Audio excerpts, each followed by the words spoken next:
Hey everyone, thanks for joining me for today's video. And by the way, if you enjoyed the video that I posted on Saturday about current perfume obsessions, we had ourselves a good kiki in the comments about 80s and 90s things, particularly in Living Color, and how fabulous it was. So thank you for those of you that indulged in a trip down memory lane with me. Today's video is going to focus on affordable beauties as we move into the spring season and the weather's getting a little bit warmer, and maybe we're looking to grab some fragrances that aren't going to hurt our pocketbook too much. I want to say that the first portion of today's video is sponsored by one of my favorite inspired by houses, and that's Juliana's Perfume. I agreed to collaborate with them because I believe in their products, and they have a new line of fragrances that include their original blends that are not inspired by anything at all, just their blends, their creative genius. And a few are blends of a profile that exists on the market with some other notes that they've added in to create sort of a hybrid of an inspired by an original version. So I want to share some of my favorites. They sent over,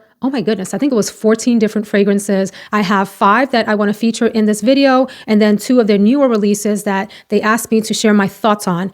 And I liked collaborating with them and agreed to because they said, share your thoughts, your impressions. We understand you're not going to love everything. So thank you to them for allowing me the space to share my impressions with my audience who trusts my thoughts. So I'll go through the Juliana's Perfume fragrances first, and then after that, I will go through some of the designer, and one is a celebrity fragrance. I actually have one to suggest to those of you that are perhaps gourmand lovers. This isn't one that's going to make it in my house. My husband didn't care for this too much. I think it's nice, but I understand where he's coming from. It's too gourmand for him, and maybe even too gourmand for me. It's precious, and I love the name of it. It's called The Village of Rich Delicacies. And so the fragrance is a combination of TriBeCa from Bond Number 9 and some other notes that I'll share in a second. And if you know anything about TriBeCa, it is this sort of caramelly, chocolatey, nutty, warm fragrance that has a little bit of the Baccarat Rouge DNA in the background, but the gourmand notes up front. This also has enhanced notes of vanilla, white chocolate, milk chocolate truffle, lemon orange, sweet almond, but I definitely pick up some straight up chocolatey, gourmand, warm tones here. It opens a little bit more citrusy than perhaps I would prefer for a gourmand fragrance, and as it dries down, you get more of those chocolatey nuances, and I found this one to be fairly long lasting. These are fragrances that are really, all of the ones that I'm going to talk about, important to test on skin, because my experience was that they were flatter on the blotter and didn't really quite like bloom and evolve as much as they did on the warmth of my skin. So this is one for gourmand chocolate lovers to check out, especially if you like that TriBeCa DNA. The combination is quite nice in here. Hello, this is an affordable fragrances video, and I forgot to tell you how much this cost. 40 mils for $39, which is not bad, friends, for an affordable fragrance, especially with prices these days. So that last one is for gourmand lovers, and then these next 5 are the ones that I personally fell in love with from the entire batch that was sent, and I had a good old time trying these out. So this is number 5 in terms of my preference. It's called Liquid Gold Dreamy Edition, and when I was trying it out, it like reminded me of something, and I couldn't figure out because I forgot what the notes were and what the descriptions were when I was trying them out, even though I read them before I asked for the ones that I wanted to try. This is a blend of the Gentle Fluidity Gold DNA with added notes of mimosa, raspberry, lychee, and exotic fruits. So my experience is that sort of very gentle, classy, easygoing DNA of Gentle Fluidity Gold. It's like silky and caressing and soft. There's a real sort of delicate softness to this fragrance, both in terms of like the scent texture and experience and the projection off of you. And I do detect like an added lightness and fizziness and a little bit of a slight delicate fruitiness, like ever so slight ribbon running through the fragrance. Quite delightful to wear. In fact, now that I'm smelling it again, I'm wondering if this deserves a spot higher up the chain. We'll come back to that in a minute. But again, same pricing for this, $39 for the 40 mil. Now I'm thinking that the next one that I'm going to talk about is maybe in place number 5, and Liquid Gold would be in place number 4 instead of this one. But that's okay. This is Valencia Grove. Look at the super cute art design on here. The top notes here are red currant, pineapple, and lemon.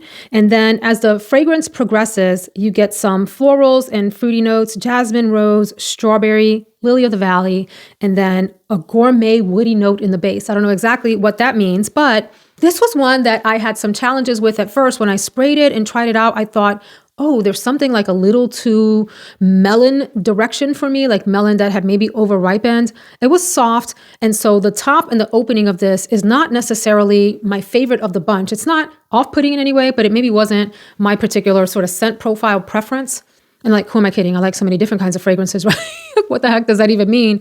But as it progresses through the experience and starts to, like, the top notes start to fade away and the heart of the fragrance comes forward and the base, that the lingering experience of this is an almost like fresh, aquatic, watery feeling, floral / fruity, kind of like a fresh fruit. You know, when you talk about fruit notes and fragrances, they come in different varieties. You can have the sort of sweet berry variety, the apple kind of experience, the stone fruit type of sort of fuzzy, sweet, juicy experience, or the melon variety. This does remind me of like a summer fruit bowl of fresh melons and honeydew and that kind of, you know, just fresh fruit in the summer, and a delicate, bright, gentle floral in the background, and a sweetness. And in the dry down, this becomes really appealing. So I would say fresh, sort of sweet, vibrant, and just happy. This is a happy fragrance, Valencia Grove. So again, let's just remember Valencia Grove would be number 5, and then Liquid Gold Dreamy Edition would be number 4 for me.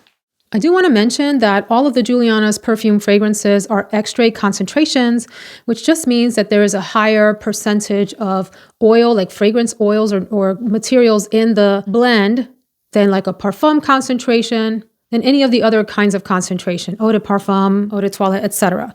And I also want to mention that oftentimes when there's a higher concentration, the scent will last longer on you, but the projection tends to be a little bit less than it might be in an eau de parfum or even an eau de toilette. So you might get a scent to last longer, but it won't project quite as much. So that's just something to keep in mind. The next fragrance is maybe a little bit more predictably up my alley, if you will. It's called Caramel Blossom. It smelled very familiar when I smelled it, and I'll tell you why. And it's not because it's inspired, because this is one of their original creations, but because it reminded me of a combination of Gorgeous from Michael Kors. If you've smelled that with the tobacco note, this doesn't have any tobacco in it, at least not that's listed, with perhaps some of the aspects of a fragrance that I wore and went through, and I don't talk about it anymore because I don't have it, and that's La Vie Belle L'Eclat, that has the orange blossom note in it. It was like a combination of those two in my mind, even though this is an original version. I'm just saying it reminded me of those.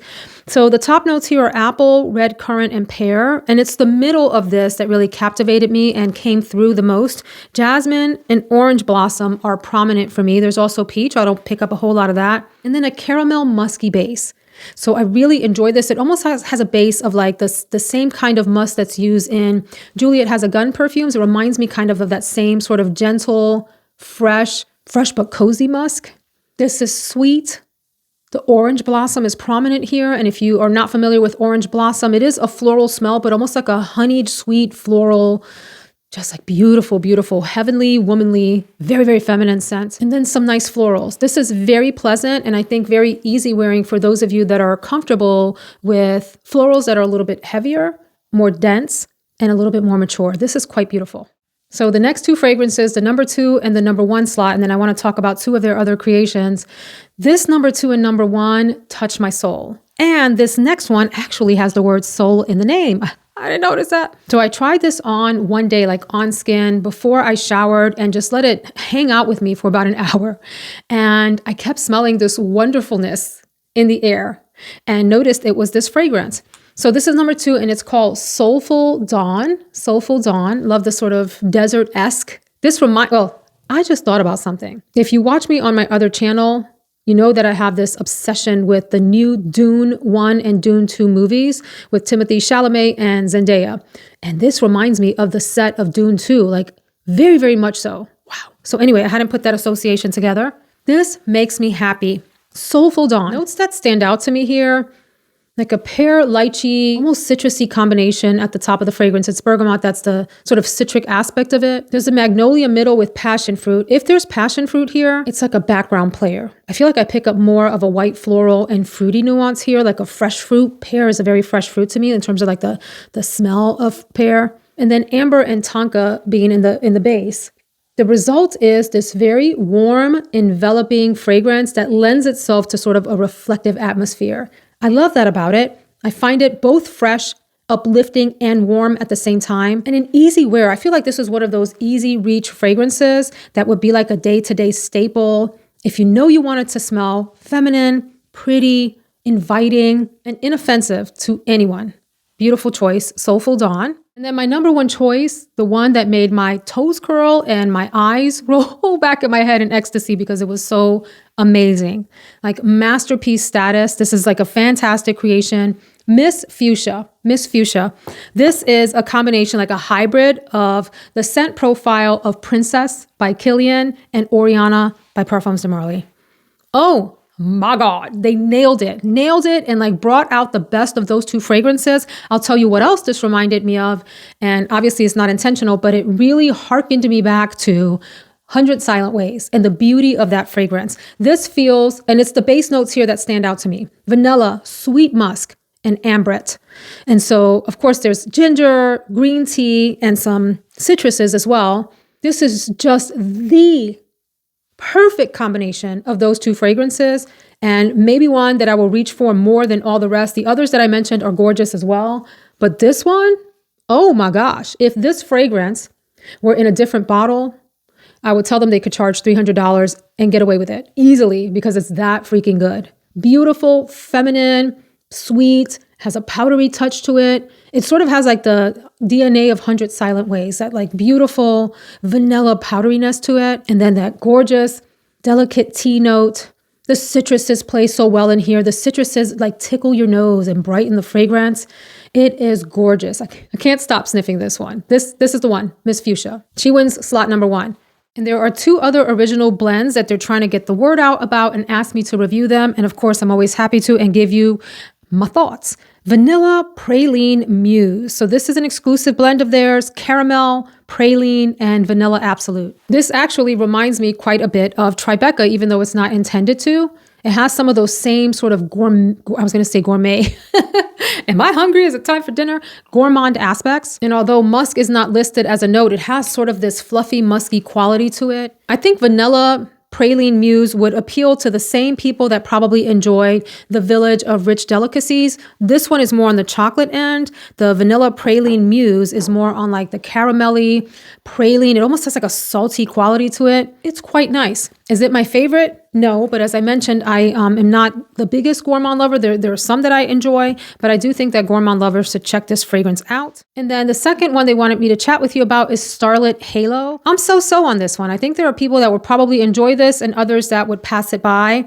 Notes here: peach, grapefruit, lemon, blackcurrant, and caramel at the top, carrot and pepper in the middle, and then in the base, amber and saffron. The opening of this is very appealing to me because of that sweet citrus accord that's created there at the top. Really, really nice. So I've had different experiences with this fragrance as it dries down. One day I thought that I really liked it and it was pleasant, uplifting, yet warm at the same time.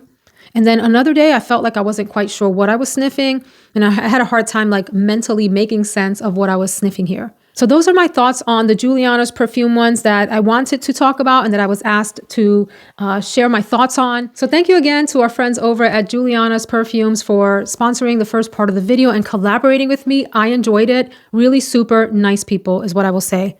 I'll tell you, let me just take a minute to say, I do not collaborate with people that don't treat me well as a content creator and don't appreciate me and my time.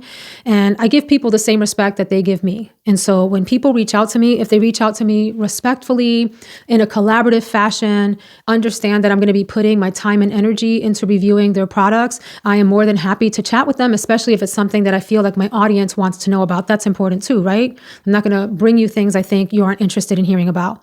All of that to say that our friends over at Juliana's Perfume are super duper nice people.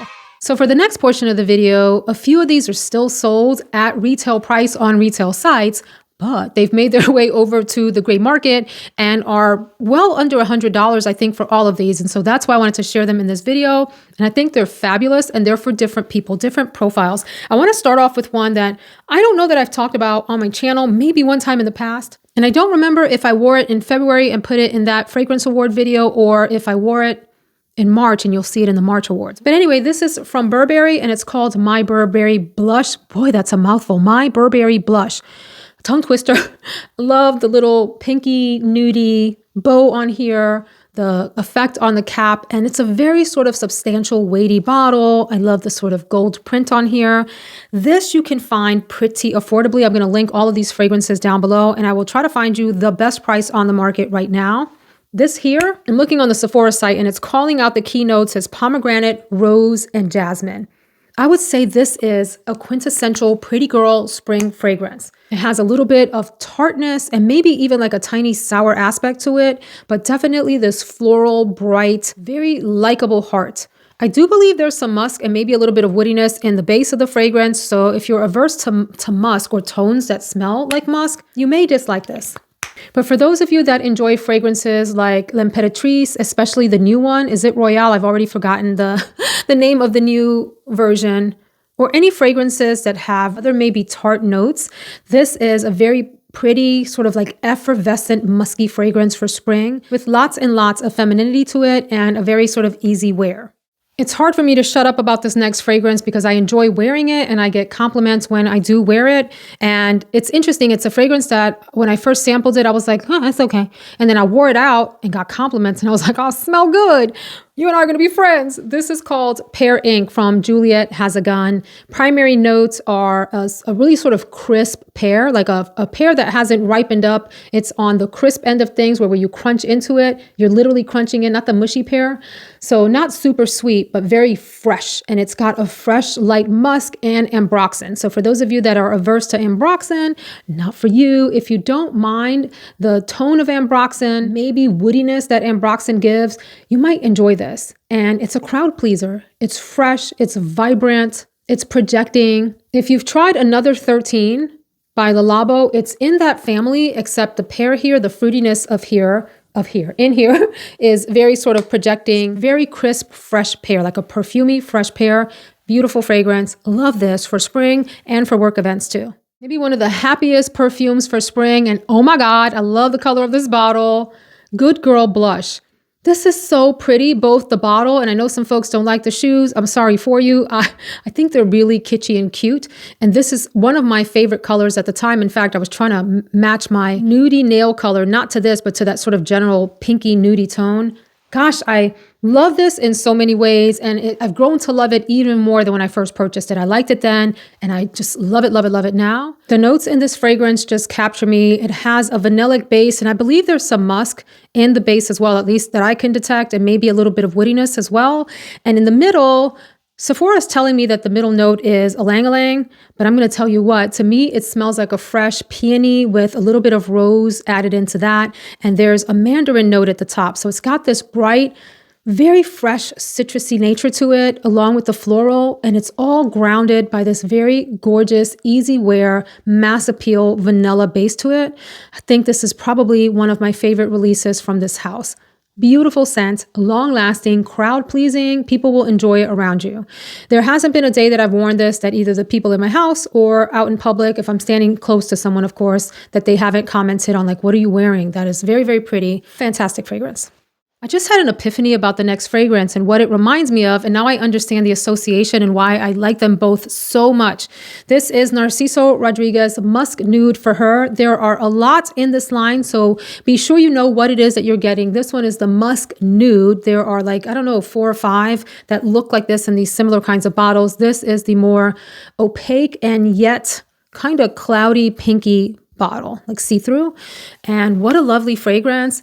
This has been accused of not lasting very long, and I have had that same experience, but I still enjoy this so much. And the fragrance it reminds me of is Love Delight from Amouage. It's got that same kind of general note structure. There's something fresh, like refreshing. So like Love Delight has that ginger note, and I think a little bit of cinnamon that is a little spicy and refreshing in there. This has something similar. I'll read some of the notes to you here in a minute. And it definitely has a floral heart and a musky base. And it's all so delicate. The experience is like the color of the bottle. It's both fresh and sweet and feminine and floral and second skin in nature. The fragrance has jasmine, rose oil, cashmere, tonka bean absolute. This It's a very cozy, pretty, feminine, pink and slightly spicy smelling. Like if the color pink had a scent, it might smell like this. Really, really delightful. Just be prepared that it's not an all-day experience. So maybe something for date night, or maybe something to wear to bed, or wear at home where you can douse yourself every few hours. It's probably like a 4-hour experience, somewhere in there, but it's very, very light and delicate at the end of that 4-ish hour experience. If you've had better longevity with this, do tell us in the comments. We're all aware by now. And if you're not aware, that skin conditions, the weather that day, your own sort of bodily hormones and everything affect how a fragrance smells and how long it lasts on you. If you've been kicking around the YouTube fragrance streets for a while, you're no stranger to this one, and maybe you're sick of hearing about it. But I'm not sick of looking at it, smelling it, and talking about it. Montblanc's signature, which really has year-round appeal, but has a sort of special place for the spring, especially in the sort of cooler days before it gets super duper hot, like late spring into summer.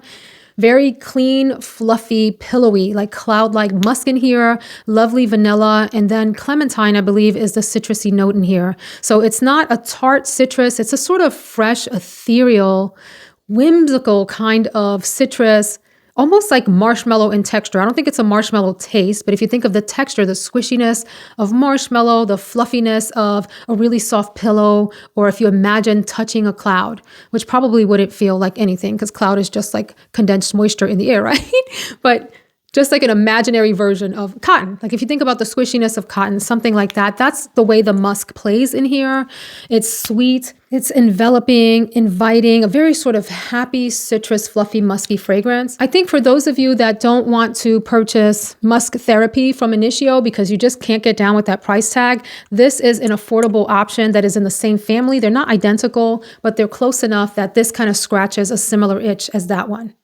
And then maybe my favorite fragrance for spring season, and one that I would consider my signature if I had to name any one of all of the beauties that I love a signature scent.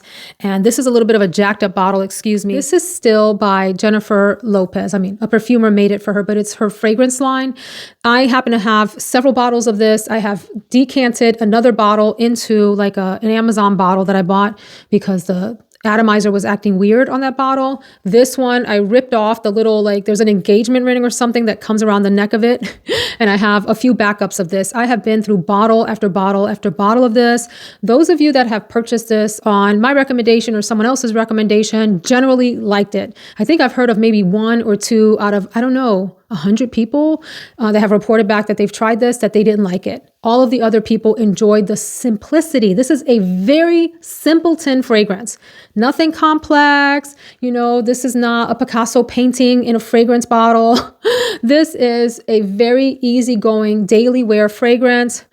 It has an apple note. I believe there's some citrus at the top. There's a tea note. There's also a rice note that some days I pick up and other days I'm like, what? Rice where?